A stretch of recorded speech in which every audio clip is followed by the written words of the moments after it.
Diversi assoċjazzjonijiet Għawċin kellhom reazzjonijiet pożittivi għall-investiment tal-Gvern b'total ta' 130 miljun euro biex il-konnettività bejn Malta u Għawdex issir waħda aktar ta' eċċellenza b'żewġ vapuri ġodda l-passiġġieri u wieħed għall-merkanzija.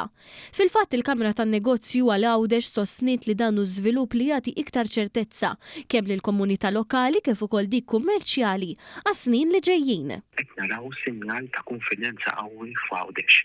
Meta wieħed qed jgħid investiment sa 2029 ta' retrofitting u anke żewġ vapuri ġodda li għandhom jagħtu iktar flessibilità lil GoZo Challenge. Plus għalina wkoll servizz dirett bejn il-Freeport u Għawdex.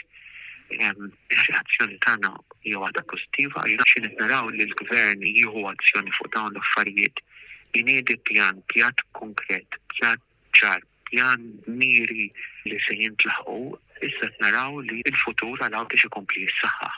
L-Assoċjazzjonijiet tat-Turiżmu ta' Għawdex tkellmet dwar kif dan hu frott l-andament ekonomiku pożittiv ta' dawn l-aħħar snin u dan il-proġett se jkompli jgħin lin-negozji jinvestu u jkabbru l-operat tagħhom f'Għawdex. Il-pjan li hemm maħsub għal Għawdex fl-Envision 2050 illi kollha qegħdin jindikaw illi Għawdex għandha tkun destinazzjoni illi toffri kwalità. U meta inti allura jkollok konnettività tajba, konnettività mezz ta' vapuri illi huma bażikament ġodda u li huma up to standard, dan ifisser illi allura il-turista kwalità li jirnexxielu jattira Għawdex tkun qed toffri wkoll servizz tajjeb, servizz ta' kwalità, servizz li jkun konsistenti u li nista' toqgħod fuq.